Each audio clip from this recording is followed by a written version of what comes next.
Halo, assalamualaikum warahmatullahi wabarakatuh. Bertemu lagi bersama saya Mimi di channel Mimi Siti Rahmi.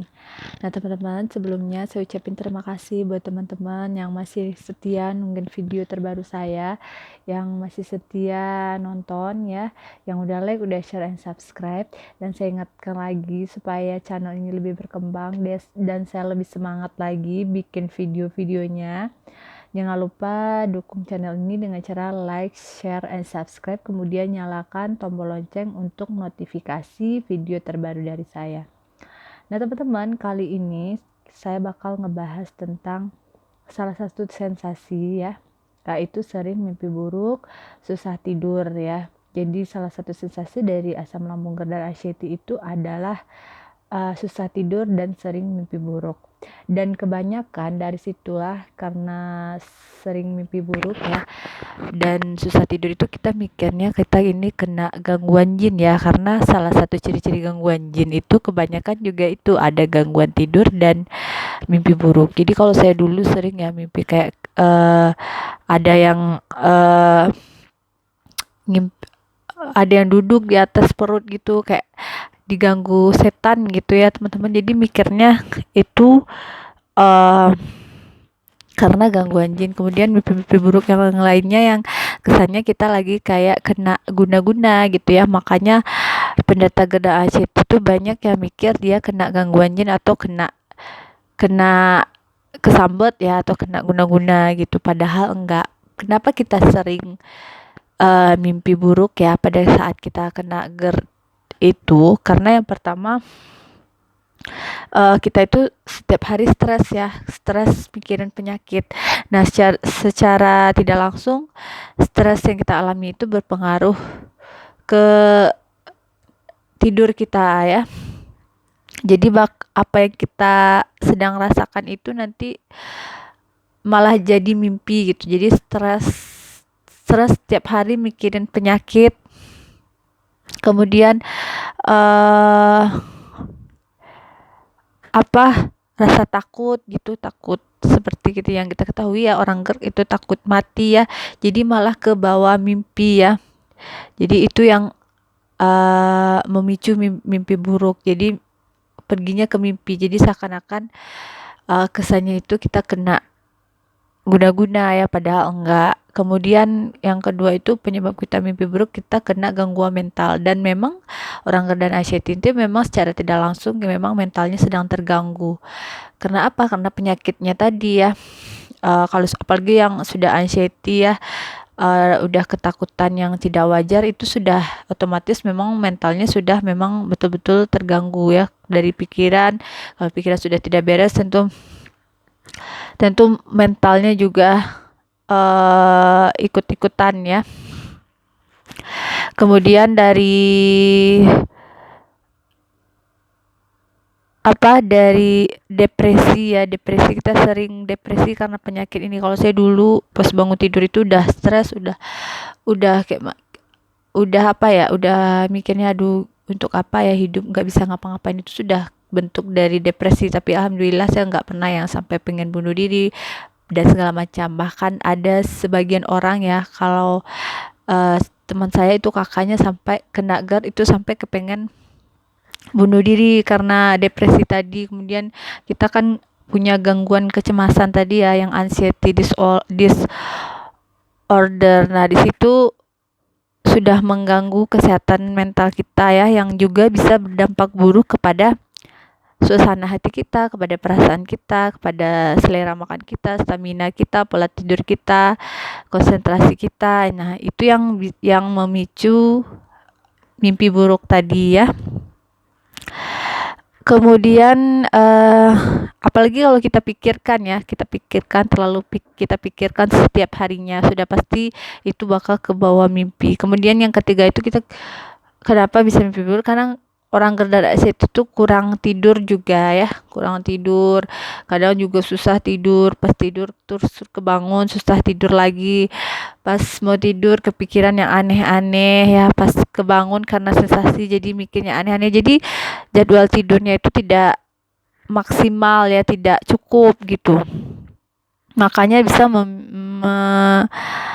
menimbulkan mimpi buruk karena jadwal tidur yang berantakan ya. Kenapa kita susah tidur juga karena memang orang GERD dan anxiety itu kan biasanya ya ada perubahan aktivitas yang biasanya kita hidup normal itu kita siang kerja beraktivitas.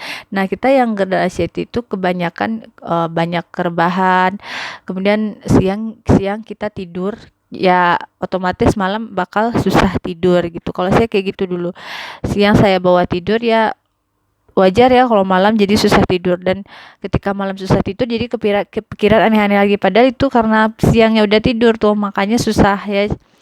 Jadi karena nggak beraktivitas jadi dibawa tidur karena terlalu banyak sensasi. Dengan cara tidur siang itu mengurangi sensasi, makanya malamnya jadi susah tidur ya. Jadi istirahatnya itu jadinya lebih ya, jadi lebih dari normalnya, makanya kita susah tidur ya. Kemudian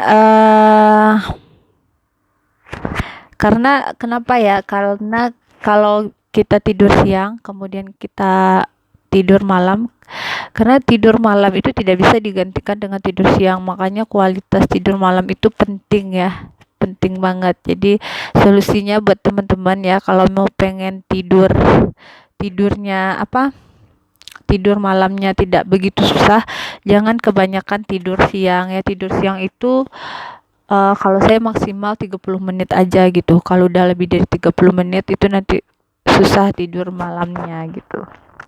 Kemudian yang keempat yang bikin kita sering mimpi buruk karena kita sedang mengkonsumsi obat-obatan ya. Jadi itu juga bisa mempengaruhi orang asam lambung yang cocok obat-obatan kimia ya. Itu akan mempengaruhi akan dapat mengakibatkan mimpi buruk ya. Kayak apalagi yang misalnya kalau saya dulu pernah pengen dikasih dokter obat supaya tidak stres ya karena jantung terlalu berdebar, tapi saya tidak mau. Nah katanya kalau obat-obat yang kayak obat antidepresan ya itu bisa mempengaruhi mimpi kita, jadi bisa menyebabkan mimpi buruk. Nah kemudian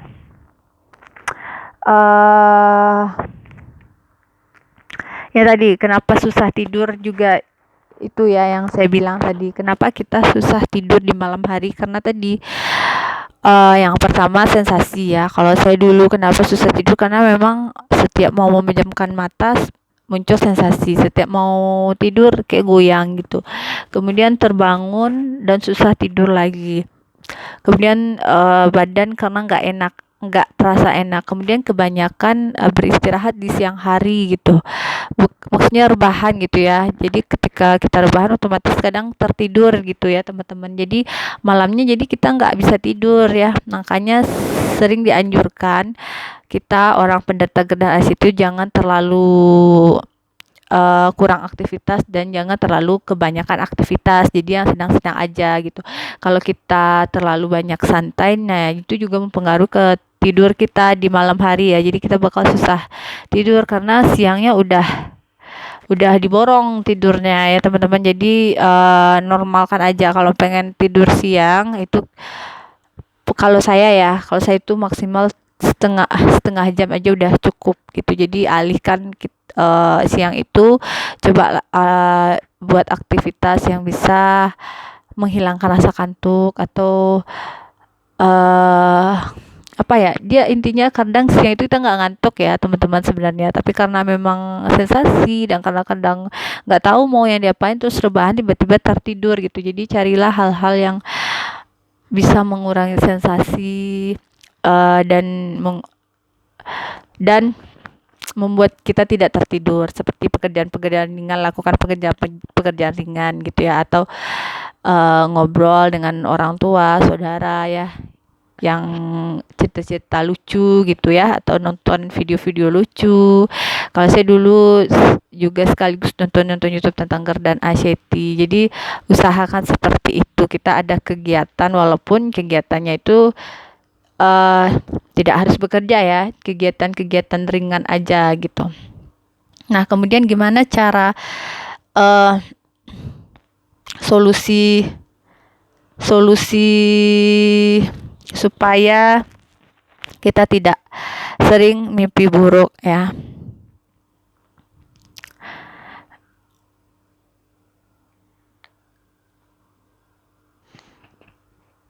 Pertama itu kalau saya ya, ini pengalaman saya supaya tidurnya bisa lebih cepat, kemudian tidak mimpi buruk. Nah, sebelum saya tidur itu saya minum air hangat. Jadi air hangat itu boleh ditambahkan madu ya. Sebelum tidur minum air hangat, kemudian saya ngaji dulu ya. Terus saya taruh air di depannya gitu ya teman-teman. Kalau sepengalaman saya ya. Terus saya mau tidur, saya minum. Kemudian mau tidur itu saya dengerin ruqyah. Surat YouTube banyak ya. Kalau saya dulu dengerin ruqyah GER dan ASETI. Kalau teman-teman pendengar silahkan cari aja di YouTube, itu ada. Silahkan putar atau dengarkan musik-musik. Kalau saya dulu musik-musik kayak musik lagu-lagunya Nisa Sabian gitu ya, yang kayak musik qasidahan gitu yang bikin hati kita tenang gitu. Nanti bakal tiba-tiba ngantuk aja gitu ya. Bahkan saya kadang ketiduran dan itu masih hidup gitu. Jadi itu caranya. Kemudian jangan lupa baca doa ya. Kalau saya dulu sebelum sampai sekarang ya, terus baca ayat kursi, baca surat Al-Ikhlas, Al-Falaq, kemudian Anas ya. Nah, minimal Al-Ikhlas itu baca 3 kali, Anas juga 3 kali, Al-Falaq 3 kali, kemudian baca ayat kursi, kemudian baca doa mau tidur. Kemudian tadi sebentar ya teman-teman. Kemudian sebelum tidur jangan lupa matikan lampu, karena dengan lampu mati itu bikin tidur lebih nyenyak. Dan jangan lupa kita harus selalu mengelola stres kita ya, jangan terlalu diikutin gitu, apalagi rata-rata kan kita selalu mencemaskan penyakit. Nah, jangan terlalu dirasa-rasa apa-apa ibaratnya gini ya, terlalu diperhatikan penyakitnya gitu. Misalnya lagi sakit dada sesak, aduh ini kenapa dada sesak, itu jangan gitu. Coba dilengahin aja gitu ya, supaya kita kurang stresnya. Misalnya kalau saya dulu itu, karena saya sudah mencoba gitu ya, dulu memang seperti itu, apa yang terus aduh kenapa lagi ini sakit apa lagi ini. Tapi ketika sudah tahu saya ini kena GERD asam lambung, oh ini asam lambung lagi di sini nih, pantesan sakit. Terus langsung minum air hangat, atau langsung ini pasti ada yang salah makan, ada yang nggak diterima di perutnya. Nah, langsung minum air hangat, muntah, dan kemudian membaik. Atau tiba-tiba atau setelah minum air hangat biasanya buang angin ya. Nah, itu akan hilang sensasinya gitu. Jadi jangan dibikin panik lagi ya, kita kan udah jelas sakitnya GERD dan ASETI gitu. Kecuali kayak saya dulu yang nggak tahu kalau saya ini kena GERD dan ASETI, jadi wajar saya dulu cari-cari penyakit saya itu apa gitu ya. Kalau kita sudah berobat ke dokter, sudah didiagnosa seperti itu oleh dokter ya, sudah diperiksa semuanya. Nah, itu sebenarnya nggak perlu panik lagi ya. Kalau saya dulu udah periksa ke dokter, semua normal, tapi dokter nggak tahu saya ini kena GERD dan ASETI. Disuruh didiagnosa ini, ternyata enggak gitu ya. Makanya itu jadi kepikiran, jadi stres. Nah, tapi setelah tahu lewat nonton YouTube ya, alhamdulillah sekali Allah memberikan jalan lewat itu ya. Dan ketika itu sama persis, saya udah mulai tenang, nggak perlu panik ini itu segala macamnya, yang terlalu cemas, yang terlalu ini itu, yang selalu setiap hari bertanya apakah ini itu. Kalau udah jelas ya udah ikutin aja aturannya, aturan sembuh GERD-nya, nanti lama-lama bakalan hilang ya. Kalau kita masih panik itu nggak bakalan sembuh. Jadi intinya kita harus tenangkan diri, menerima, ikhlas, jalanin, kemudian ikutin anjuran-anjurannya gitu. Insya Allah bakal sembuh dengan sendirinya ya. Tentunya sembuhnya tidak langsung 100% ya, tentunya sembuhnya bertahap. Nanti lama-lama sensasi ini dulu yang hilang, nanti ini lagi, nah, sampai semuanya habis ya teman-teman. Nah, sekian dulu video saya kali ini, semoga bisa bermanfaat. Jangan lupa dukung channel ini dengan cara like, share, and subscribe. Terima kasih. Assalamualaikum warahmatullahi wabarakatuh.